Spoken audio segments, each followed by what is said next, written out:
అనంతరం జిల్లా ఇన్ఛార్జ్ గూడూరు ప్రవీణ్ కుమార్ మాట్లాడుతూ తెలంగాణ రాష్ట్రంలో తిరుగులేని పార్టీగా టీఆర్ఎస్ ఆవిర్భవించిందని, అత్యంత ప్రజాదరణ కలిగిన పార్టీగా రూపుదిద్దుకుందని తెలిపారు. టీఆర్ఎస్ ప్రభుత్వ పథకాలు ప్రజల్లోకి తీసుకెళ్లేందుకు టీఆర్ఎస్ పార్టీ కమిటీ సభ్యులు కృషి చేయాలని కోరారు. రాగల ఎన్నికల్లో గెలిపే లక్ష్యంగా సైనికుల్లో పనిచేయాలని కోరారు. ఈ కార్యక్రమంలో మున్సిపల్ చైర్పర్సన్ పెంట రాజయ్య, యువ నాయకులు Nadipalli Vijith Rao, AMC chairman Bhoomesh, vice chairman Mukesh Goud, పట్టణ అధ్యక్షులు గాదె సత్యం, ఫ్యాక్స్ చైర్మన్ వెంకటేష్, కౌన్సిలర్లు, టీఆర్ఎస్ పార్టీ నాయకులు తదితరులు పాల్గొన్నారు.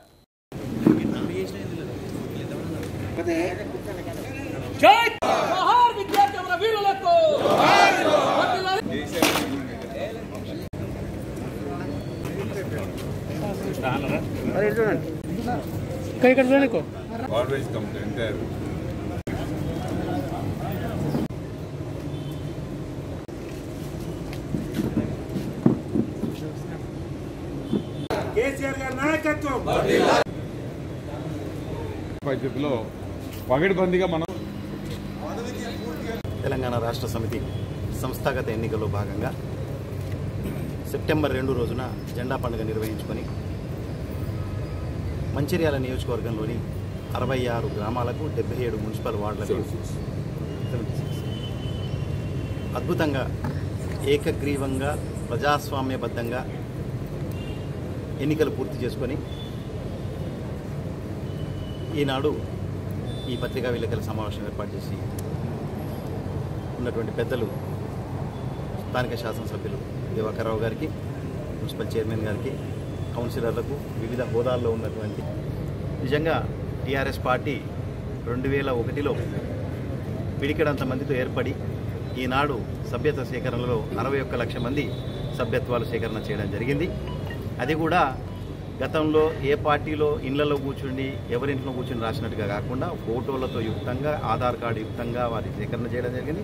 అవన్నీ కూడా కంప్యూటరీకరణ చేయడం జరిగింది. అంతేకాకుండా ఈ 61 లక్షల మంది సభ్యులందరినీ కూడా ఎల్ఐసి ద్వారా 2 లక్షల ప్రమాద బీమా సౌకర్యం కూడా కలగజేయడం జరిగింది. ఈనాడు ఇప్పటి వరకు సంస్థాగత ఎన్నికల్లో చాలామందికి అవకాశాలు కల్పించడం జరిగింది. ఇక ముందున్నది మండల కమిటీలు. ఇక్కడ ఉన్న ఈ 3 మండలాలు, 3 మున్సిపాలిటీలు కూడా 6 కమిటీల రూపంలో వేసుకోవడం జరుగుతుంది. మెయిన్ కమిటీ, యూత్ కమిటీ, మహిళా కమిటీ, ఎస్సీ కమిటీ, అదేవిధంగా రైతు, ఇవన్నీ కాకుండా ఈ కొత్త ఒరవడి సృష్టించేటువంటి సోషల్ మీడియా కమిటీలు కూడా ఉంటున్నాయి. వీటన్నిటి ద్వారా చాలామందికి అవకాశం కలుగుతుంది. అదే కాకుండా పెద్దలు కేసీఆర్ గారు జిల్లా కార్యాలయాలను ఈ మధ్యనే కట్టించడం జరిగింది 33 చోట్లలో. వాటికి సంబంధించినంత వరకు కూడా గతంలో బైలాస్ను సవరించి జిల్లా అధ్యక్షులను, జిల్లా కమిటీలు కూడా వేయడం జరుగుతుంది. స్థానికంగా అవకాశం రాని వాళ్ళని చాలామంది కూడా జిల్లా కమిటీలలో కూడా పెద్దలు ఎమ్మెల్యేలు అందరూ కూడా ఆలోచించి సర్దుబాటు చేస్తారు. ఆ రకంగా కార్యకర్తలు ఎవరు కూడా నిరాశకు గురి కావాల్సిన పని లేదు. తప్పకుండా కష్టించి పనిచేసే వారికి పెద్దలు ఇందాక దివాకర్రావు గారు చెప్పినట్టు స్థానికంగా ఉండే గ్రామ పార్టీ నుంచి రాష్ట్ర స్థాయి వరకు కూడా అద్భుతమైన అవకాశాలు కల్పిస్తున్నటువంటి పార్టీ టీఆర్ఎస్ పార్టీ. అంతేకాకుండా పెద్దలు దివాకర్రావు గారు చెప్పినట్టు సామాన్య కార్యకర్తలు ఊహించని విధంగా ఎమ్మెల్సీలు, రాజ్యసభ సభ్యులుగా ఇవ్వడం కూడా టీఆర్ఎస్ పార్టీకే చెల్లింది. అంతేకాకుండా ప్రజల్లో మమేకమయ్యేటట్టుగా అనేకమైనటువంటి కార్యక్రమాలను చేపట్టడం జరిగింది.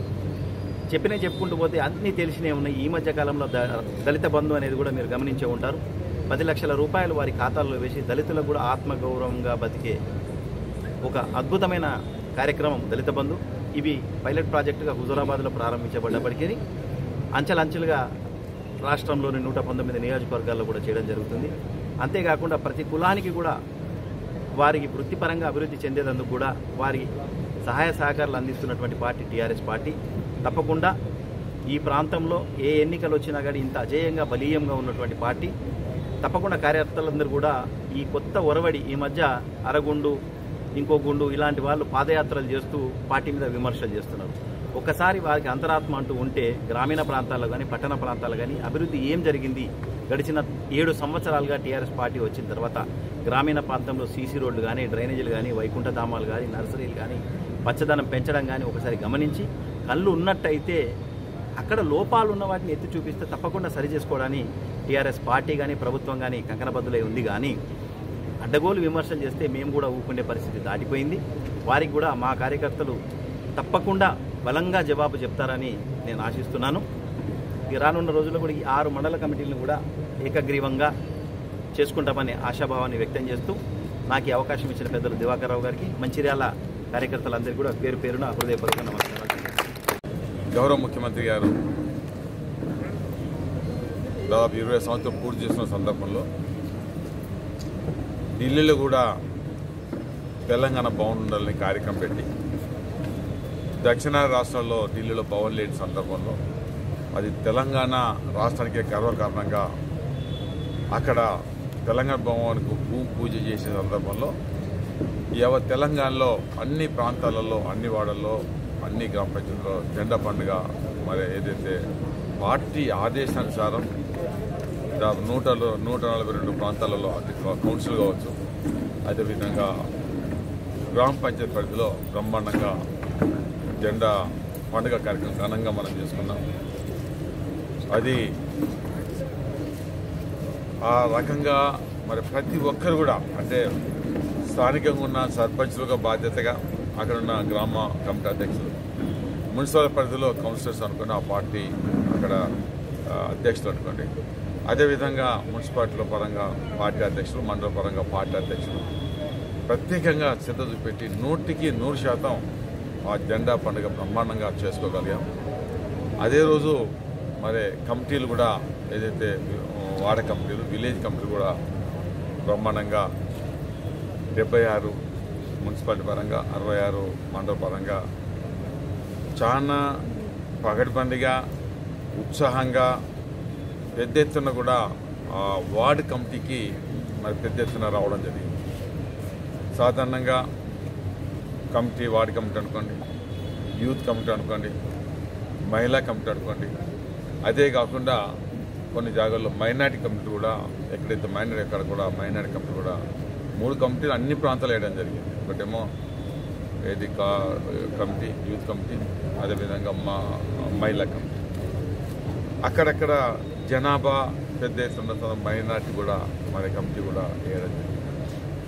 ప్రతి ఒక్కరిలో పార్టీ ఏదైతే టీఆర్ఎస్ పార్టీ గౌరవ ముఖ్యమంత్రి చేస్తున్న అభివృద్ధి విషయంలో ప్రతి ఒక్కరికి అవగాహన కలిగే దిశగా టీఆర్ఎస్ పార్టీ రాష్ట్రానికి ఒక వెన్నుముక లాంటిది.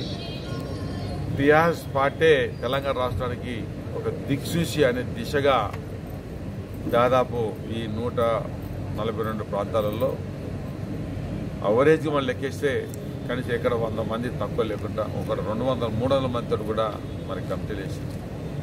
అందరిలో కమిటీలు వేస్తున్నారు. ఈ కమిటీల బాధ్యత మరి పూర్తిగా అక్కడున్న ప్రజానీకానికి పూర్తిగా పనిచేసే బాధ్యతగా మరి ముఖ్యంగా ప్రెసిడెంట్ కావచ్చు, వైస్ ప్రెసిడెంట్ కావచ్చు, సెక్రటరీ కావచ్చు, వారి బాధ్యత కూడా ఇచ్చే కార్యక్రమం. మరి సాధారణంగా ఆ గ్రామ అధ్యక్షుడు పూర్తి బాధ్యతగా, అదేవిధంగా కమిటీ కూడా పూర్తిగా బాధ్యత ఉండే దిశగా మరి చాలా సందర్భాల్లో కమిటీలు కూడా గతంలో ఉన్న కమిటీలు కూడా బాగా పెద్ద ఎత్తున పనిచేయడం జరిగింది. గతంలో మున్సిపల్ పరంగా ఉన్న పార్టీ అధ్యక్షులు అనుకోండి, వివిధ మండలాలు ఉన్న అధ్యక్షులు అనుకోండి, అన్ని మున్సిపాలిటీలో చాలా పెద్ద ఎత్తున చాలా అందరు కష్టపడడం వల్లనే అన్ని విధాల మనం విజయం సాధించాం. అప్పుడు ఎన్నికల ముందున్న కమిటీలు, ఎన్నికల్లో నేను విజయం సాధించాను, ఎంపీగా విజయం సాధించడం, 3 మున్సిపాలిటీస్ కూడా కైవసం చేసుకోవడం, పెద్ద ఎత్తున ఎంపీటీసీలు, మండలాలు, డిప్యూటీస్ కూడా కైవసం చేసుకోవడం, సో సింగిల్ విండో చైర్మన్ కూడా మొత్తం కైవసం చేసుకోవడం. ఇది పార్టీ పటిష్టతకి, అదేవిధంగా పార్టీ చాలా కష్టపడి పనిచేసిన దిశగా అన్నిట్లో విజయం సాధించిన సందర్భం కూడా గుర్తించడం. ప్రతి విషయంలో ఇవాళ ముఖ్యమంత్రి గారు, అదేవిధంగా ఏదో మున్సిపాలిటీలో కేటీ రామారావు గారు పెద్ద ఎత్తున నిధులు ఇచ్చి ఎన్నో అభివృద్ధి కార్యక్రమాలు చేస్తున్న సందర్భం. అన్ని సందర్భం మొన్న కూడా కొన్ని అనౌన్స్ చేసిన సందర్భం ఉన్నాడు. దళిత బంధు మళ్ళీ కొన్ని చేసిన సందర్భాలు, కొన్ని సందర్భాల్లో ఎక్సైజ్లు కూడా గౌడ్స్ అనుకోండి మిగతా కులాలకు పర్సెంటేజ్ ఇచ్చి వాళ్ళకు కూడా భక్తుల కోసం ఇచ్చే కార్యక్రమం. తర్వాత కొన్ని కులాలకి, ఎన్నో కులాలు, అందులో పెద్ద కులం కావచ్చు, తర్వాత వేరే కులం కావచ్చు, వాళ్ళకు కూడా మొన్న రజకులకు ఇస్త్రీ పెట్టించే కార్యక్రమం, అదేవిధంగా యాదవులకు ఒలిచ్చే కార్యక్రమం, ఫిషర్మెన్కు చేపలకు వారికి ఇచ్చే కార్యక్రమం, అంటే ఎన్నో రకంగా ఇచ్చే కార్యక్రమం. ఇది ఇవ్వడమే కాకుండా మీరు చూస్తున్నారు హైదరాబాద్లో నడిబొడ్డులో అన్ని కుల సంఘాలు కూడా ఆయా కుల సంఘాలు హైదరాబాద్ కలిసి ఒక మీటింగ్ పెట్టుకున్న దిశగా భూమితో సహా బిల్డింగ్ డబ్బులు ఇచ్చే చరిత్ర భారతదేశంలో ఏ పార్టీ గాని భారతదేశంలో ఏ ముఖ్యమంత్రి చేయని సాహసం అన్ని కులాలకు కూడా హైదరాబాద్లో ఒక భవనం ఉండే దిశగా నిర్ణయించిన మౌనత వ్యక్తి మన కేసీఆర్ గా అనే సంగతి కూడా మీరు గుర్తుపెట్టుకోవాలి. అసలు ఆలోచన వాళ్ళకి వచ్చిందండి. ఇలా పెన్షన్ అనే కార్యక్రమం, కళ్యాణ లక్ష్మి, షాదీ ముబారక్, ఇలా రైతు బంధు, రైతు బీమా, ఇలా ముఖ్యమంత్రి సహాయనిధి అంటే ఇవన్నీ దేనికోసం? ఇలా బతుకమ్మ చీరలు, రంజాన్కు వాళ్ళకు బట్టలు, క్రిస్టియన్కు కడుపుండా భోజనం పెట్టి భర్తించే కార్యక్రమం, దాదాపు 1 కోటి పైన 1,10,00,000 మందికి రేపు బతుకమ్మ చీరలు ఇచ్చే బహుత్తరమైన కార్యక్రమం. అంటే పేదలకి ఈ బతుకమ్మ చీర, ఒక చీర మనం కొంటే మార్కెట్లో కొంటే తక్కువలో తక్కువ 500 ఒక చీర మనం కొనదలుచుకుంటే హైదరాబాద్ లో అంటే మనం ఎక్కడ కొన్నా 500 తక్కువ లేని ఒక చీరే 1,10,00,000 మందికి ఈ తెలంగాణ గడ్డ మీద పుట్టిన ప్రతి ఆడబిడ్డకు మరి బతుకమ్మ చీరలు. ఆ సంస్కృతి మరి మిగతా రాజకీయ పార్టీ సంస్కృతి వాళ్ళకి ఎంత రాలేదు చెప్పండి. అంటే అలాంటి దీర్ఘంగా పండుగలకు ప్రత్యేక కార్యక్రమం పెట్టి బ్రహ్మాండంగా చేస్తున్న సందర్భం. ఇలా చెబుతూ పోతుంటే ఎవరికి ఆలోచన, ఒక ఎమ్మెల్యేలు గెలిచిన తర్వాత ఆ ఎమ్మెల్యేలకు అక్కడక్కడ ఇల్లు ఉండకపోవచ్చు, వారు ఏదో ఊరుంటే కనీసం వాళ్ళ దగ్గర పోవాలని కష్టమవుతుందని 119 నియోజకవర్గాల్లో ఎమ్మెల్యే క్యాంప్ ఆఫీస్ కూడా నిర్ణయం చేసిన మౌనత వ్యక్తి కేసీఆర్ గారు. అవునా కాదన్న సంగతి అది నేను ప్రజానికి మనవి చేస్తున్నాను. మిగతా పార్టీ కూడా గుర్తుపెట్టుకోవాలని కూడా మనం చేయడం జరుగుతుంది. అంటే ఉండి పార్టీ కోసం పట్టించడం పని చేసిన వాళ్లకు మరి పోటీ చేసే శక్తి లేని వాళ్ళకు, పోటీ చేస్తా అంటే ఆర్థిక ఇబ్బందులు ఉన్న వాళ్ళకు కూడా పోటీకి సంబంధం లేకుండా, డబ్బుతో సంబంధం లేకుండా మరి ప్రధానమైన పదవి ఒకనాడు ఒక రాజ్యసభ మెంబర్ కావాలంటే, ఒకనాడు ఒక రాజ్యసభ మెంబర్ కావాలంటే అతనికి ఎన్నో కోట్లు, 100 కోట్లు ఆస్తుంటేనే రాజ్యసభ మెంబర్. కానీ ఈ రోజు ఇల్లు లేని వ్యక్తికి కనీసం 1 ఎకరం పొలం లేని వ్యక్తికి, 1 ఇల్లు లేని వ్యక్తి కూడా రాజ్యసభ మెంబరు, ఎమ్మెల్సీలు ఇస్తున్నారంటే మరి తెలంగాణ రాష్ట్రం అయితే అది ఒక్కటే చేయగలుగుతుంది తప్ప భారతదేశంలో ఏ రాజకీయ పార్టీ కూడా చేయడం లేదన్న మాట కూడా చెప్పడం జరుగుతుంది. అందుకే నేను మీ అందరి మనం చేస్తున్నాను, పదవుల విషయంలో కానీ మరో విషయాలు కానీ మనం పూర్తిగా క్రమశిక్షణగా ఉండాలి. ఎందుకు ఈ మాట చెప్తున్నంటే క్రమశిక్షణ పాటిస్తున్నాం కాబట్టి, క్రమశిక్షణ 100% అమలు చేస్తున్నా కాబట్టి మీరంతా కూడా అదే క్రమశిక్షణతో ఉండాలి. ఉంటారని నమ్మకం ఉంది, విశ్వాసం ఉంది. మన నియోజకవర్గం, మన జిల్లా కావచ్చు మంచి పేరు ఉండే దిశగా అందులో మొదటిగా ఇలా మంచిర్యాల అంటేనే మంచితనానికి నిలయం. ఆ మంచిర్యాల మంచితనాన్ని నిలబెట్టవలసిన బాధ్యత అది టీఆర్ఎస్ ప్రతి